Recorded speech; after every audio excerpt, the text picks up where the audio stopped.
What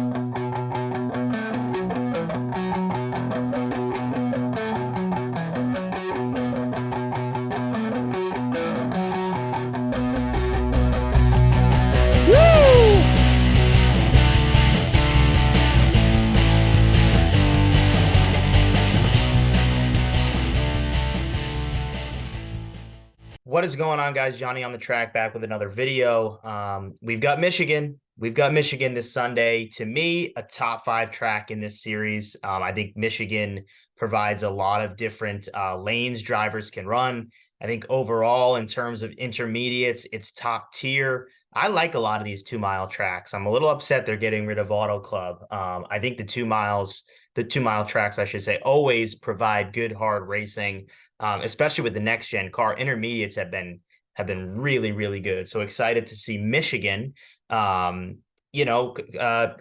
that trend, if you will. So yeah, let's get into it. Bets. Hold on though, real quick. Just want to also point out again. I know I pointed it out last week, but as some may know, some may not know, our show here, Johnny on the track.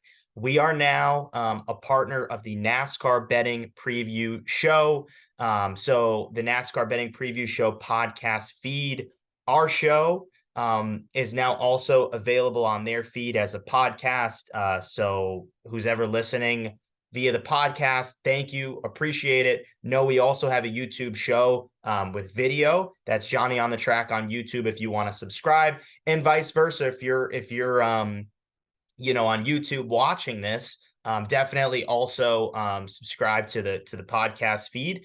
And the actual betting preview show goes live Wednesday nights at 8 p.m. Eastern Standard on Twitter Spaces, and you can follow them at NASCAR BPS, NASCAR BPS.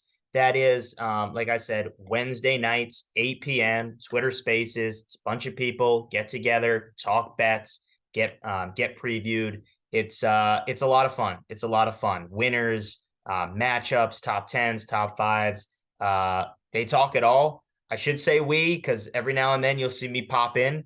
But you can actually even join and watch the show live. And there's a segment where they open it up to, just viewers to ask questions and to talk. So I love that aspect and element as well.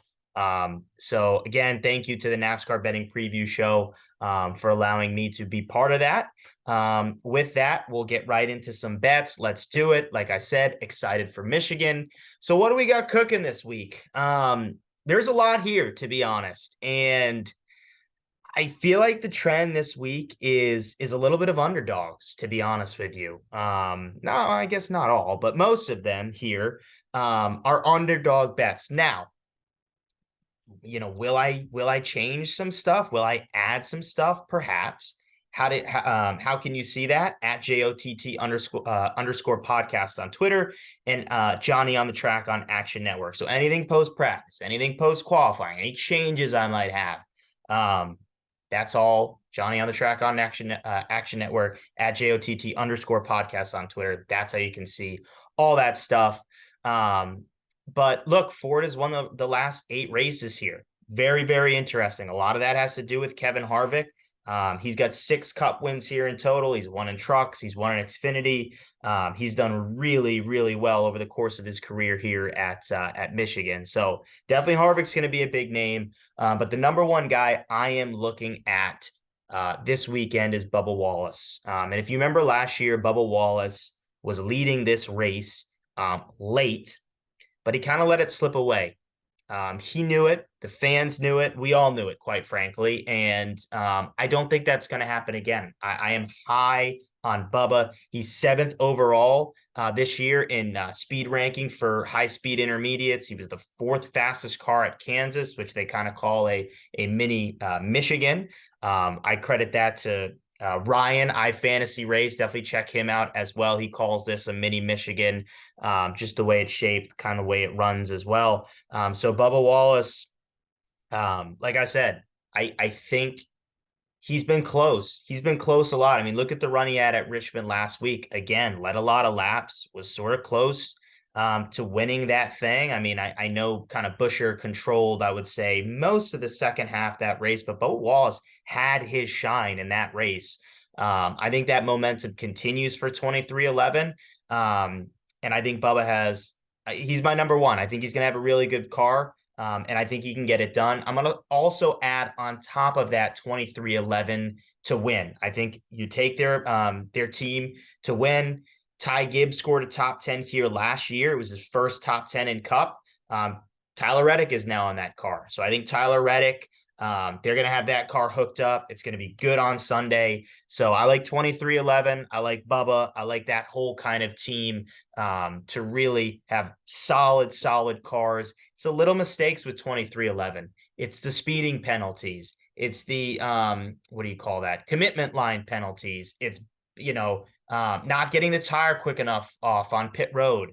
It's all that stuff that 23XI has just not had the wins. But I think overall, coming to a track like this, especially where I'm sure Bubba has had this track circled since the end of last year. I remember I saw the episode of him on Corey LaJoie's podcast, and he basically said, like, if he could have any car, I forget what he picked, but the track he picked was he wanted this a good car at Michigan again, because he knew he let that thing slip away. So Bubba Wallace to win, I like that. 23XI to win, I like that as well.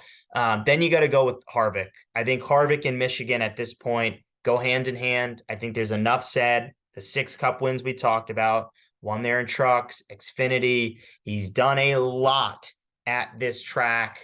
I know I've kind of talked this bet into existence quite a bit. Kevin Harvick winning at one of his best tracks in his final year. It hasn't come to fruition, but I do think at Michigan, you cannot count this 4 team out. It doesn't matter if they're having a bad day.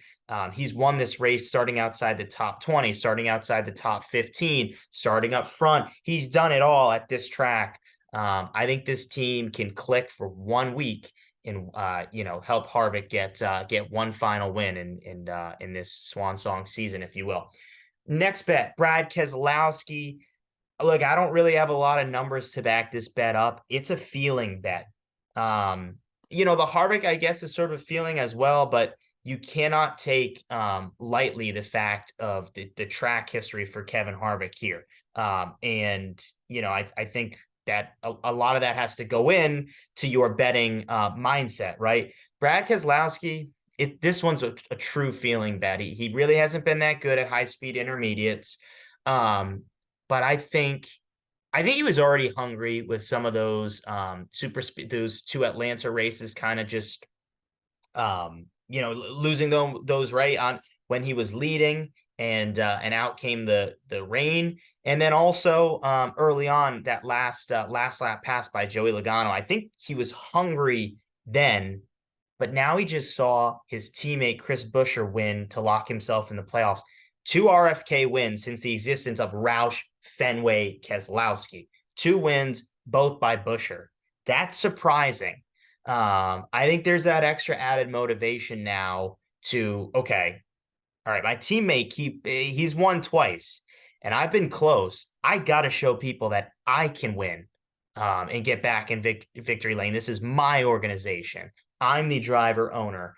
Not to say that Brad Keselowski isn't thrilled that his teammate is winning, right, and in the playoffs, but I think this really turns that light switch on Brad. Like, I got to win. I got to get back in victory lane. My teammate's now showing me up. I'm a Hall of Famer here. So Brad Keselowski to win, like I said, just a feeling. I wouldn't be surprised if Brad gets it done.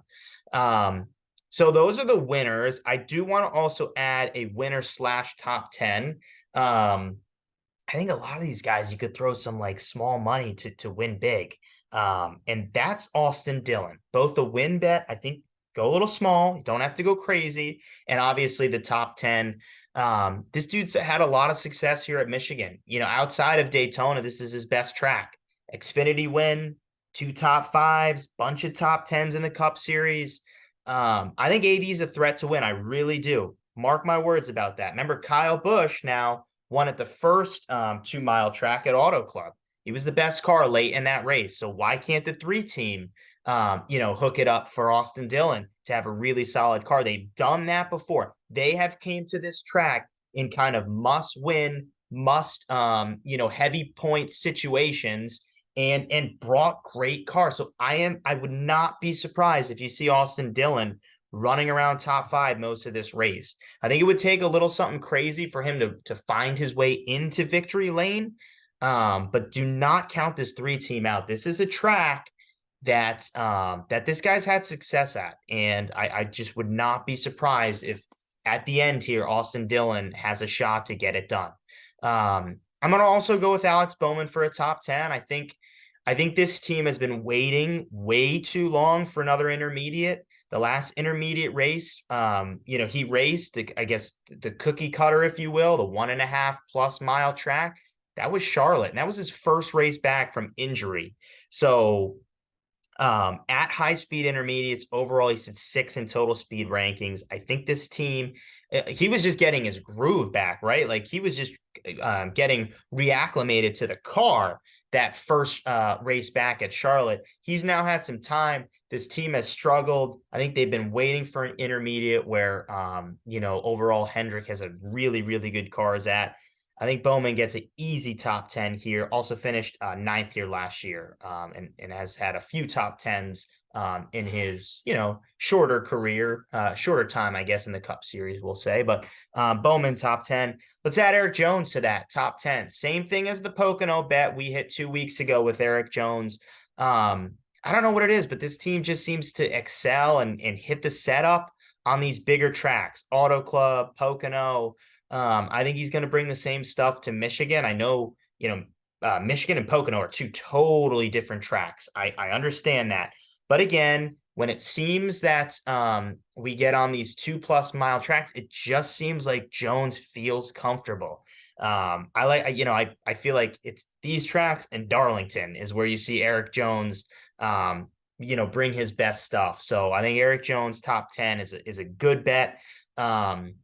Hold on, guys. I'm sorry. I want to get some numbers on this stuff. I just noticed here as I'm going through, I don't have numbers on a lot of these bets. So forgive me for a sec as I get these numbers up. Come on now. Here we go. All right. Wow, what the heck is this? They just updated the Rhode Island Sportsbook app, and this looks a lot different. My goodness. All right. So who do we got here? Bubba Wallace. 12-1 right now to win, so plus 1,200. Harvick, they're also doing this by alphabetical order. 17-2. Okay, that's interesting. Really, you're real. There's got to be a way to change this so it doesn't show it like this. Brad Keselowski. What do we have for Kezi?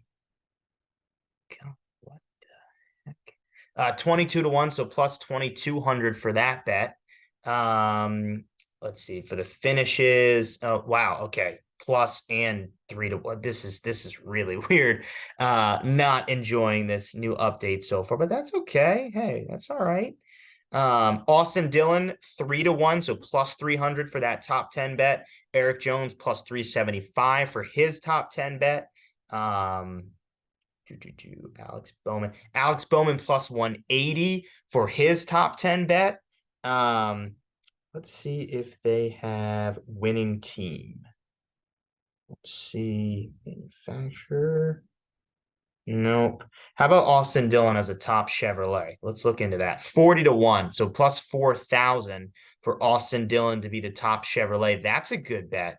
That's an interesting bet. And then 16-1 plus 1,600 for Bowman to be the top Chevrolet. So a lot of interesting stuff. I feel like the board is pretty evenly spread out. If I am not mistaken, the favorite this week is Denny Hamlin. Yep, looks like he is the favorite at 13-2. You also got Byron at 8-1. You've got Larson at 7-1, Truex at 7-1, Kyle Busch right up there at 8-1. So, yeah, definitely a lot here. But again, Bubba Wallace, Kevin Harvick, Brad Keselowski, as well as 23-11 to win. Maybe if you want, you can add Austin Dillon to that. And then our top tens, it is Austin Dillon, it's Alex Bowman, and it's Eric Jones. I know what it sounds like. It sounds like a lot of underdogs. It sounds like guys that haven't had a lot of success, haven't got their wins yet this year. But we're getting late in the season. And, for you to win, or I should say, for you to get into the playoffs, you got to win. Now, I know Bubba Wallace is, sort of at this point pretty safe in terms of points. I think he's hungry for a win. Brad Keselowski, hungry for a win. They need to really lock themselves into the playoffs and also prove to themselves that, hey, am I a real championship threat? I don't know. But if I get a win, I can feel like I am. So, we're coming down to the wire here. 4 races left in the regular season. It's going to take a win. I think the intensity levels are going to be high for drivers. And I think, like I said, I think you're going to see a driver that has not won yet find himself in victory lane. With that, let's have a great week. Always want to know what you guys think. Am I crazy? Are we going to have a Denny Hamlin or a Kyle Larson or a Kyle Busch or William Byron win? Let me know in the comments. Definitely give us a like. That goes a long way, both on the NASCAR Betting Preview Show podcast feed as well as the YouTube.